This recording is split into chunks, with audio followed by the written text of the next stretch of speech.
Welcome back to another episode of Discovering Disruptions in Tech. As always, I'm your host, Howard Holton, and this week we're here with Sanjay from Cohesity.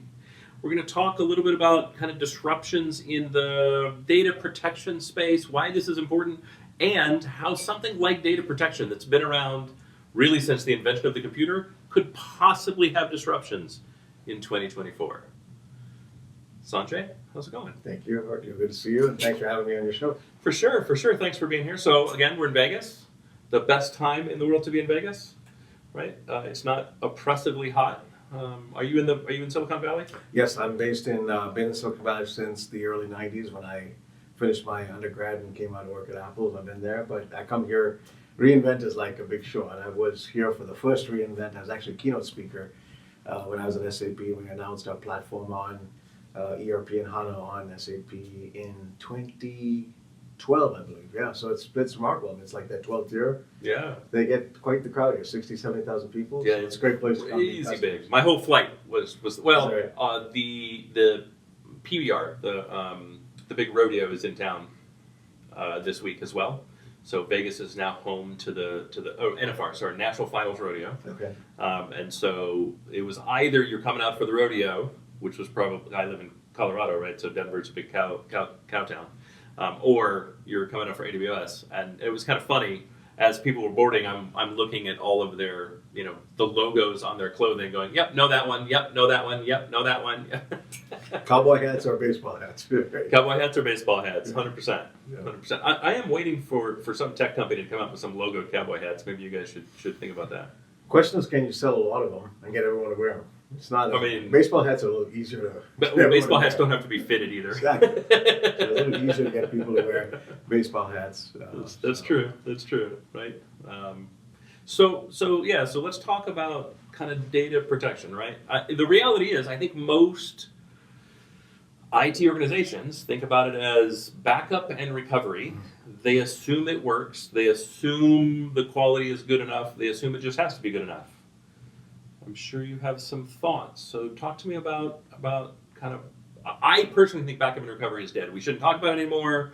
We really need to talk about data protection, cyber resilience, like those sort of things, the things that are really valuable and important, because ultimately backup and recovery was designed for poor, unreliable hardware. The hardware is no longer unreliable. That's not the problem.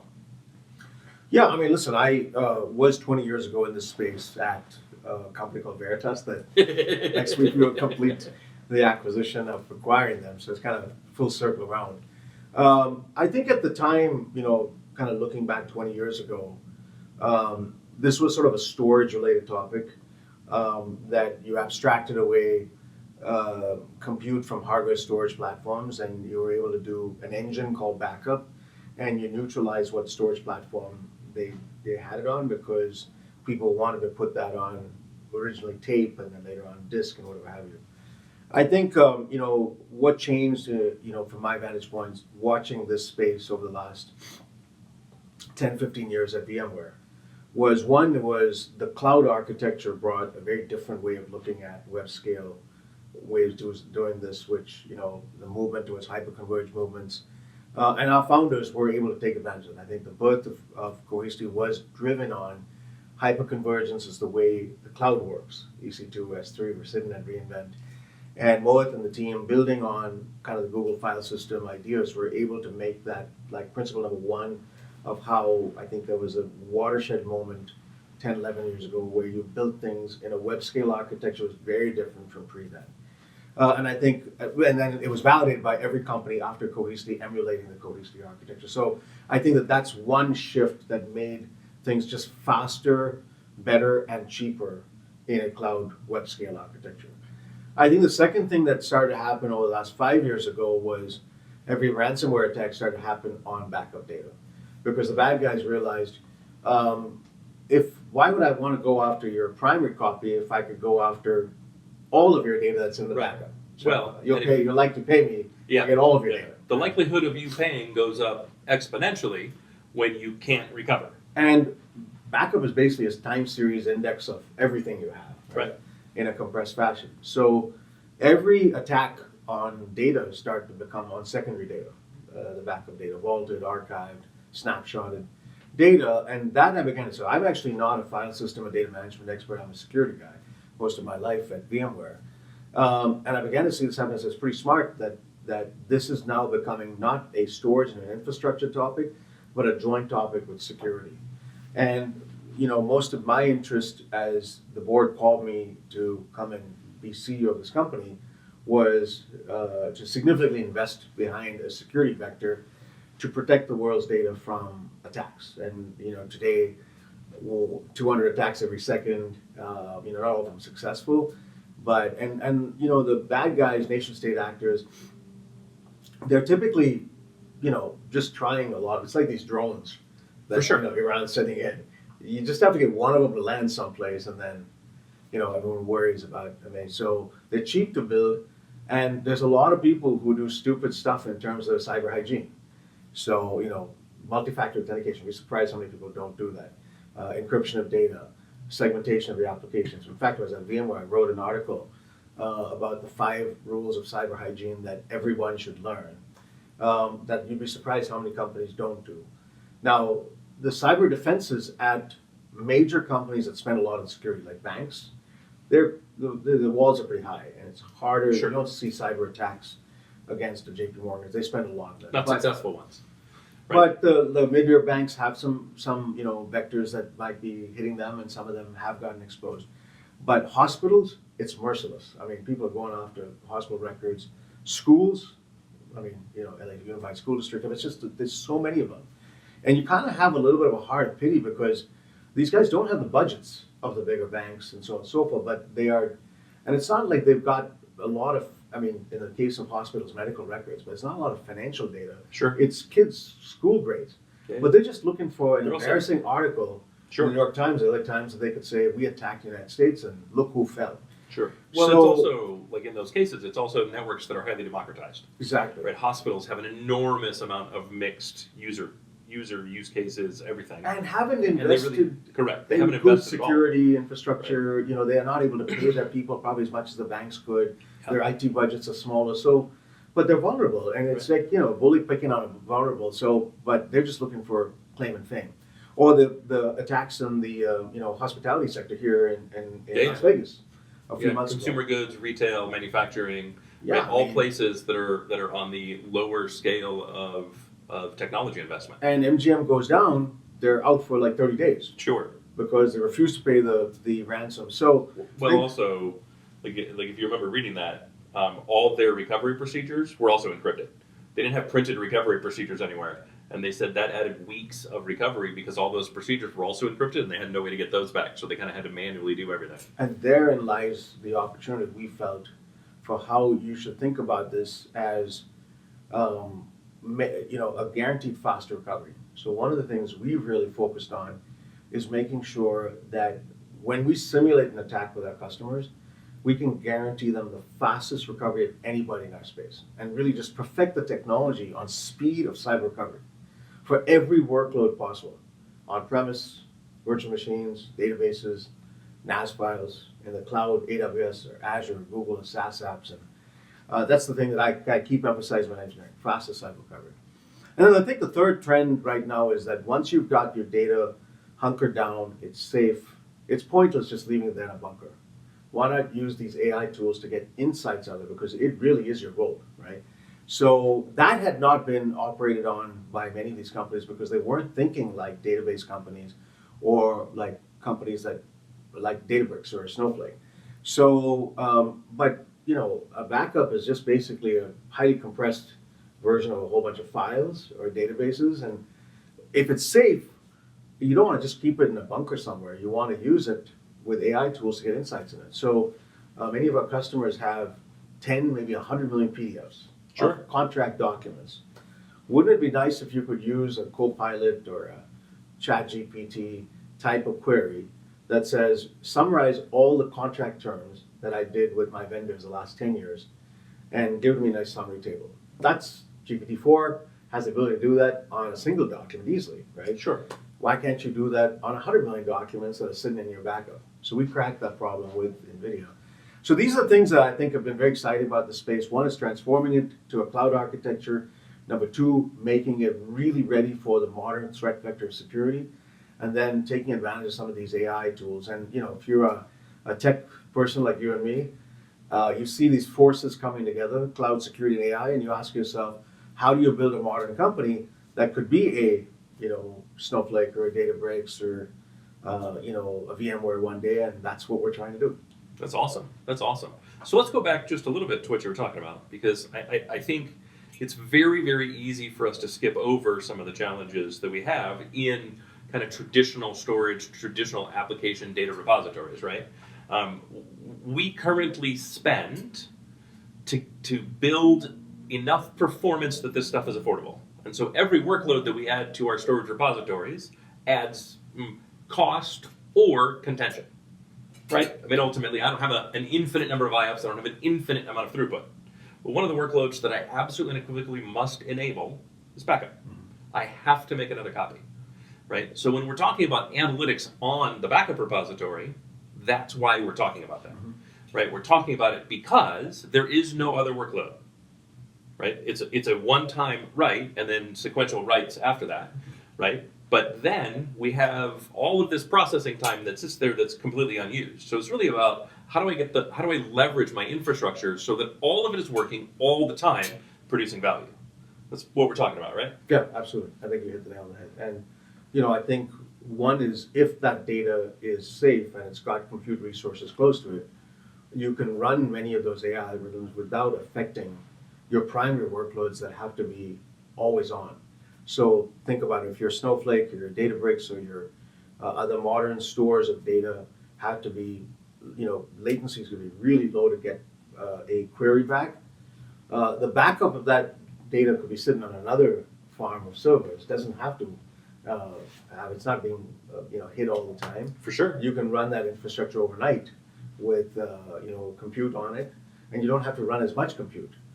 So the GPU cycles and the GPU requirements are lower, and you have more time to be able to do it, and you can do it safely. And I think that's another reason why. And often people were using compute to do the backup, and then computers are sitting idle after that, right? So you have a lot of possibilities. There wasn't as much use of GPUs in that structure. No, for sure. Most often very you need little, CPUs right, for backup, but I think this whole idea of search and summarization of backup data opened the opportunity for NVIDIA. And that's actually one of the reasons NVIDIA's got very interested in our story. They chose to invest in us because they saw the opportunity now to attach their GPUs and their software stack adjacent to backup. Right, because effectively we're now moving into a concept that I don't think ever took off the way it should have, but data gravity. Yes. Right? How do I move? It's very, very, very expensive to move data. Yes. Right? So since I've already moved the data, and now I have compute sitting there unused, there's no other workload that runs other than backup on backup right now. How do I really leverage that going, okay, well, the data is here, let's move compute close to that. I already have spare compute, so now I can add on some GPUs. It seems like a really logical kind of transition. So if you're a customer today, like we're all customers of backup and recovery, right? What should you be thinking about in your strategy as you start to think about what does AI mean for us? How do we leverage AI? How do we get value from it?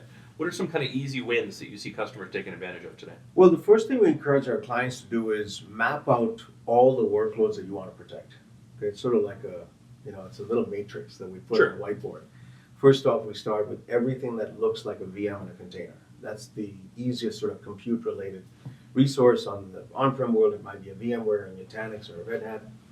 In the cloud world, it might be an AWS, Azure, Google, Oracle, maybe 3-4. And then the next kind of row is databases. Okay? Right. And it's not just one database. It could be Oracle, SQL Server, MongoDB, Snowflake. Any of the traditional structured anything. Right. Yeah. And then that's structured data. And then the third big subcategory is unstructured data, NAS files, so on and so forth. And then sort of the fourth big category is SaaS applications, okay? M365, Microsoft 365, or Salesforce, or Google Workspace, or ServiceNow, or Jira, Atlassian's product.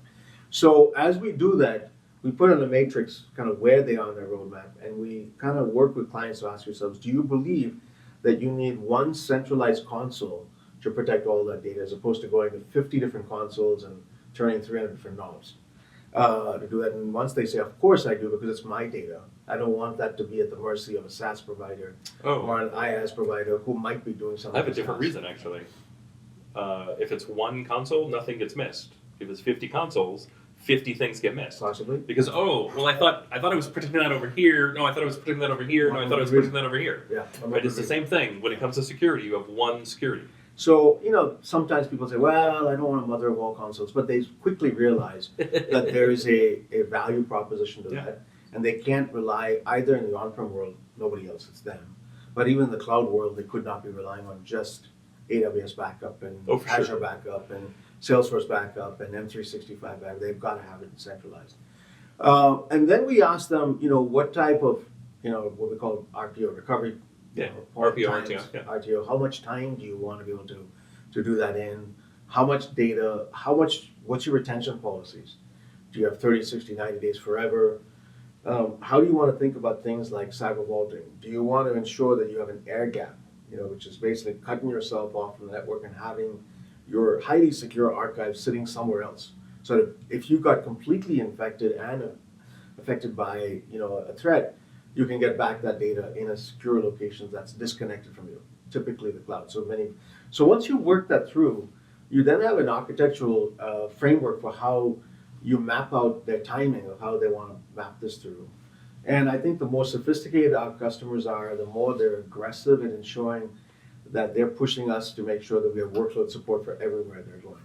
I don't think there's any customer, I would say today, from dealing with the biggest. We deal, once we close this transaction, 85% of the Fortune 100 are our customers. We deal with every one of the biggest customers, hundreds of exabytes on our platform. I don't think anyone's gotten down perfect as yet, but they're all on a journey. Then once you've got that, which is very much a data management and security discussion, we then can open the aperture for AI, which is to ask yourself, let's start with unstructured data. I mean, everything about, I think, this dialogue with clients has to be progressively disclosing to them what the art of the possible is. Like, notice when I even described security of all your workloads, we started category by category, because that's the only way to really, you can't boil the ocean. You've got to really go by segments. It's overwhelming, right? Even for a small organization. So once you do it, they get it, and they map out where they are on that journey. And AI, we just start with unstructured data. And say, listen, if you've got, like I described, 10 million PDFs, I often ask customers, how many PDFs do you have? All unstructured documents, Word, PDF, JSON-centric or JSON-compatible documents. And they tell you it's about that. I said, give us a query you would want to ask on all of your historic unstructured documents. So that example I gave you of a lot of contract documents came from a customer one. Sure. And it's really interesting to kind of really burrow yourself in the queries that customers want to ask on their data, because you start to understand what's top of mind to their historical data. Now, structured, I mean, it's unlikely a CPG company cares about, I don't know, how many cans of soda got sold 50 years ago, sure, in particular. But unstructured documents, there's value to that. There's absolutely, because you typically want to search, what did I send emails before? What was my historic, this, that, and the other? And especially if some of your older documents are quickly being backed up, having access to them is very valuable. Certainly in some use cases like legal e-discovery, that's super helpful. I spent a decade in e-discovery. I'm very, very familiar. And it's amazing to me. For me, the most remarkable thing the last 2 years has been how incredibly powerful generative AI is on a first draft. It's not the final, but it's the first draft summarization, right? If I want to read a one-page summary of Leo Tolstoy's War and Peace, ChatGPT can do that for me. It may not be accurate to the full point, but it's a first start. And if I've read the book, okay, I can summarize it for you. Now, if I'm asked to then write my own summary, I'd probably take that as a first start and build on it, right?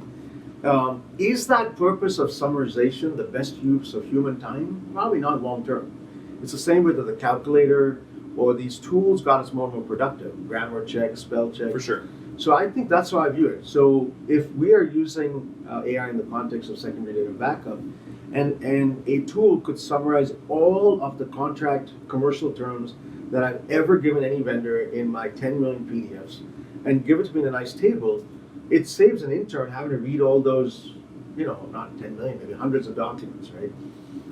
Then it will also tell me in the search we do, our tool's called Gaia, a link to all the documents it got it from. Sure. And if I don't believe the summary, I can have an intern or myself go and read all the other documents it got it from.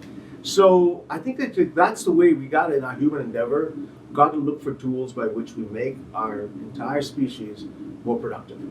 And the same thing applies to us.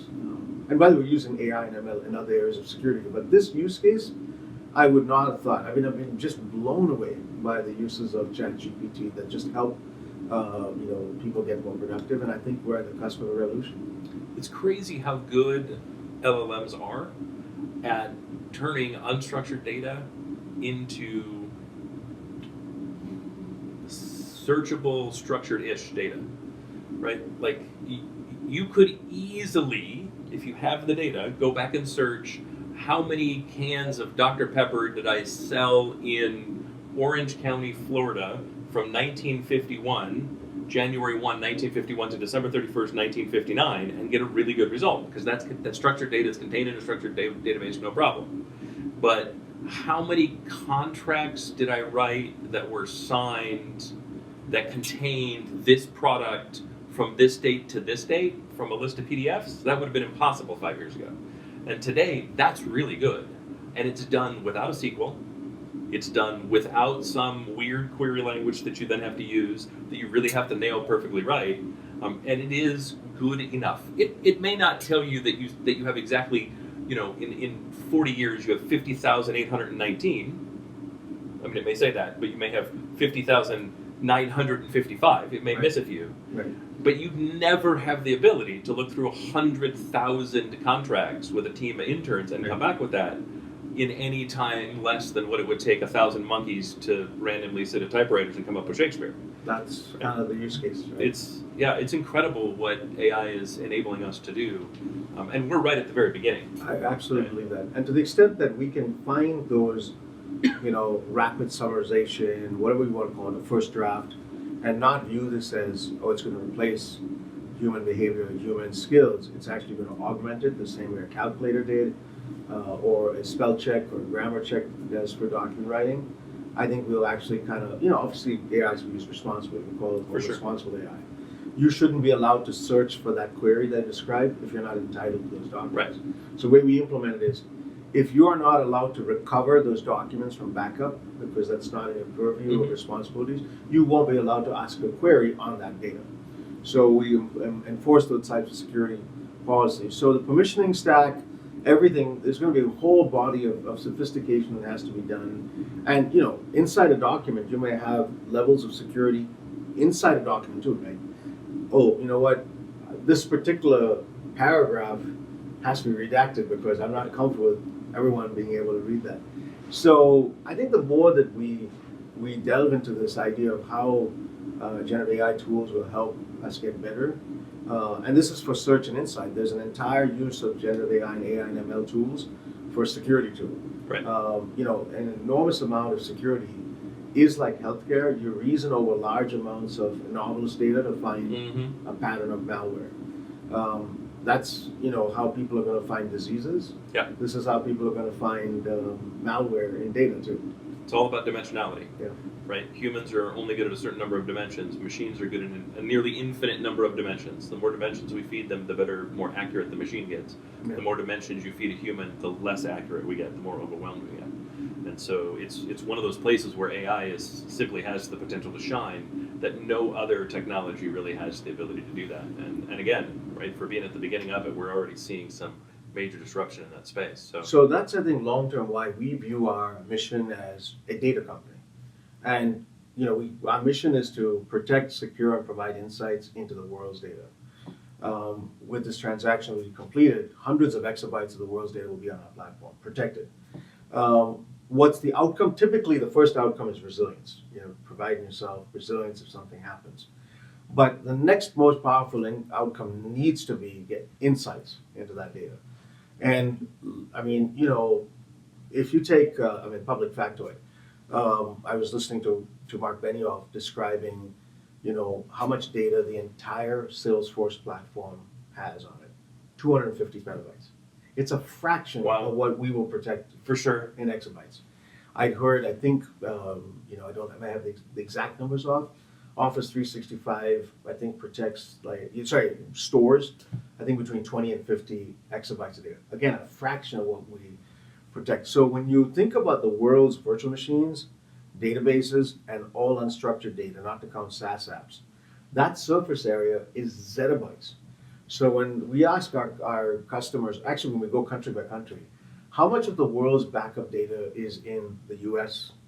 Let's keep China aside for a second because they may have some different policies. Japan, UK, Germany. I mean, there's zettabytes of data sitting in those countries. Someone's got to be a protector of that data in a technology that can actually scale. And that's kind of the mission we see as a very, very, broad. And there'll be multiple players that do it, but we have an opportunity to be that Oracle or Snowflake or Databricks off secondary data. That's awesome. That's awesome. So to close out here, what's the best way for people to kind of see what you're doing and follow you and learn more? I mean, we're very approachable. The culture I've tried to build at both VMware and SAP, and what I'm trying to do here is like, listen, Sanjay Poonen at Cohesity.com. If we're a 2,000 person company today, and with the merger that we're doing and acquisition, we will be over 5,500 employees. So any one of us at Cohesity is very approachable. But if you don't, in terms of the teams that when we work with customers, if not, send me directly an email. I'm also pretty public on Twitter and on LinkedIn. So, I think, we try to build three cultures at the company that are very important. And I'll reiterate this because I think it's important for all of our viewers and also customers here. Number one is a bedrock of employee engagement. We want every employee to be really excited about their mission. I fundamentally believe behind happy customers are happy employees. If you don't keep your employee base excited, ultimately it shows up in customer satisfaction. 100%. So we start there. We're very dedicated to making sure employees are engaged, and a significant part of our time is starting there. But once you've got that right, that's the bedrock. We focus on two important values on top of it. Number one, product innovation. We pride ourselves in making sure that our products 5 or 10x better than alternatives, and we're constantly pushing what's the next big frontier of innovation. That's super important for a tech company. And equally important is customer obsession. And we spend a lot of time at our executive team every week looking at what I call red customers who are not happy. Mm-hmm. And that discipline puts into our mindset from the top down that it doesn't matter if you're an engineer who's built a good feature. If that feature being used by a customer is not making them happy, we fix that customer first. And quality is more important than the next big nth feature that you're building out. So those three values, employee engagement, product innovation, customer obsession, I think we get that right. Hopefully we can build a great company over time. That's great. That's great. Well, I was a customer at one point. We're honored. The last place I was at before I came to GigaOm. So, and I was quite a happy customer. I hope I was going to ask you if you were happy. If I wasn't happy, I would have been an ex-customer. You're always pretty transparent. So that makes that really delights us. And if you look at great companies who've thrived in customer satisfaction, whether it's Nordstrom or you pick any brand that thrived in customer satisfaction, you can go a long way with customers happy because then they go and talk to other people. 100%, right? They always say a happy customer talks to 10 other people, an unhappy customer talks to 100. It's not what we want. For sure. Well, thank you so much for joining us. Yeah, appreciate it. This has been another episode of Discovering Disruptions in Tech. Please like, subscribe, follow, and we'll see you on our next episode. Thank you.